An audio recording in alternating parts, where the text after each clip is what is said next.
Number 6, be good to your feet and back. They will be the first things to go. Buy good quality shoes and buy a good quality mattress. In my case, it was the eyes, but anyway. Number 7, keep up your contacts and pursue new ones through activities and organization.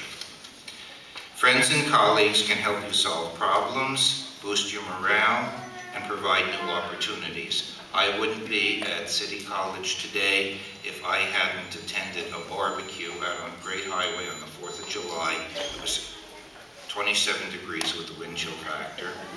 When I met the former chairman of this department, Pat Willey, who through a series of events offered me a very part-time job, which then segued into where I am today. Number 8, learn from your mistakes, but don't dwell on them. Move on as a better and stronger person. Number 9, don't burn bridges.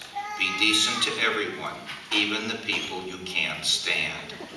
You never know when you may see them again or when you may need something from them. And finally, number 10, treat every day as a gift. Make it count. Thank you.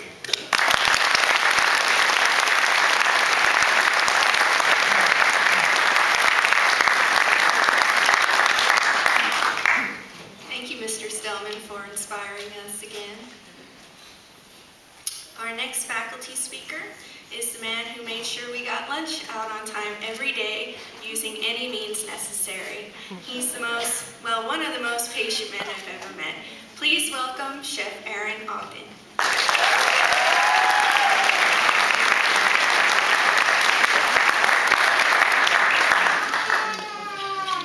Thank you very much. Very nice program going so far today. Sorry I have to drop the bomb here. I'm going to just turn this for a little bit because I want to look at these guys while I do this address. Okay, so congratulations to you all. You've made it this far. I think just getting off the stage is all we got to do, and the rest of the day is all peaches and cream. Congratulations to you all. It's been a long road for some of you, a little shorter for others. And I'm just very proud to be asked as a speaker today, and also very happy to see all of these people move on into a great career. So thinking of that, I usually wake up at 2 o'clock in the morning or sometime and get inspired to write a speech. So that's exactly what happened about 2 days ago. And I thought of giving a title to the speech, and I thought, on becoming a chef. Oh, but wait a minute, that title's been taken already. So I couldn't really grab that one. So I just thought, well, you know what? A chef does a lot of stuff. When they are working in the environment, there is many hats a chef must wear. So that would be the title of the speech, and it also would take another name. A good chef would be considered a jack of all trades. Okay, so don't forget, it's not just about cooking. After years of experience, I'm very familiar with the facets of chefdom. A chef must be quite knowledgeable and prepared at the workplace. Many professions blend to become a proficient chef. A chef must be most importantly well-versed in cooking methods.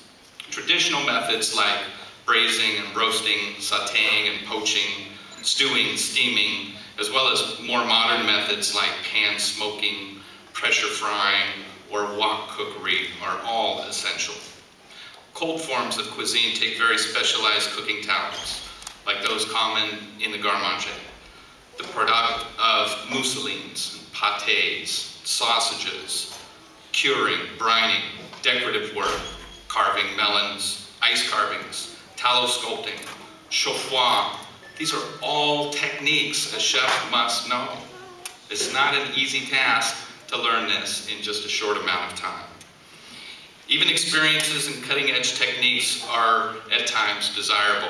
Things like sous vide or pouch cooking, the anti-griddle. We don't have one yet, but if Morris has his way, it will be here soon. Anti-griddle can convert liquids to solids in just an instant at very, very cold temperatures. The use of CO2 dispensers for producing those lovely foams all of you cooks are becoming so familiar with. Chefs are always pushing the envelope to create new and interesting dishes, so one must be aware and follow in the wake of culinary evolution so as not to be left behind. Molecular gastronomy is a buzzword nowadays in the chef's world. It's described as Ferran Adrià as using new techniques to inspire new emotions. The intent of molecular gastronomy is innovation, amusement, inspiration, and ultimately pleasure in a dining experience. A good chef will be well versed in the classics of French cuisine, but will have to know how to produce in many other nationalities as well. Commonly used cuisines include Italian, American, German, Spanish, Latin American cuisines, Asian cuisines. One could spend many years just perfecting one of these cuisines. A difficult task. A chef nowadays has got to think and act in socially acceptable ways as well. One must be aware of global economics in order not to offend people by buying ingredients from sensitive areas of the world. A chef must be more concerned with local ingredients and be more supportive of the local farms and products. A chef must know something about business of animal husbandry, becoming familiar with a variety of animals in the local areas. Knowing the difference between a Peking duck and a Long Island duck will become an asset. A chef will be familiar with hunting and fishing regulations as well, so as not to upset the local authorities when they decide the abalone on the menu is not a farmed product. Or the wild boar featured on the menu hasn't strayed from the wildlife preserve on the other side of town. A chef will want to be able to identify species of salmon, the fishmonger selling salmon so that he will not be taken advantage of. The chef will also want to make time to learn about the local countryside, so in their leisure time, the chef may forage for mushrooms, one of my specialties. Pick wild ramps, look for fiddlehead ferns, play among the stinging nettles. Pick up some for their soup for the next private party served at their own home. A chef will develop also a keen sense of motor skills. Eye-hand coordination, ultimately important.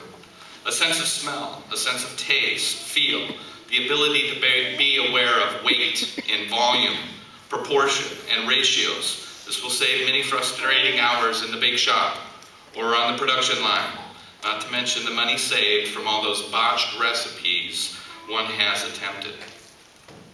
Physical abilities are another asset to the chef. The ability to turn on a dime, to move seamlessly with a tray of delicate hors d'oeuvres through a crowd of co-workers. Hinting at the cat-like agility that many chefs may have. The ability to withstand freezing temperatures. Remember Longo's freezer out there? Cold water, or handle extreme temperatures of the service line, the hot pots, the pans, the handles that a cook encounters every moment of their 12 to 14-hour working day. The ability to manage pain and continue working when one burns a hand or cuts a finger makes a chef sound somewhat like a superhero. Just being on your feet for that amount of time and dealing with the stress and the pressure justifies the statement. School pays off with many aspects, as a chef will need to be aware of basic principles of math. Who was that? Sylvia, huh? There you go. Chemistry, biology, nutrition, anatomy, physiology, physics, languages will be very important, as the culinary terms are all in French. The cooks are speaking Tagalog, Cantonese, Spanish, while the dishwashers are conversing in Portuguese. The chef will have to be proficient in managing all of these people to get them dialed in on their jobs. The background in human resources will be important to ensure that hiring and firing processes go well. We shouldn't forget that the accounting that will ensue, and when payroll and monthly end inventory and the P&L statements and the tax forms are all due. It's a daunting task, people.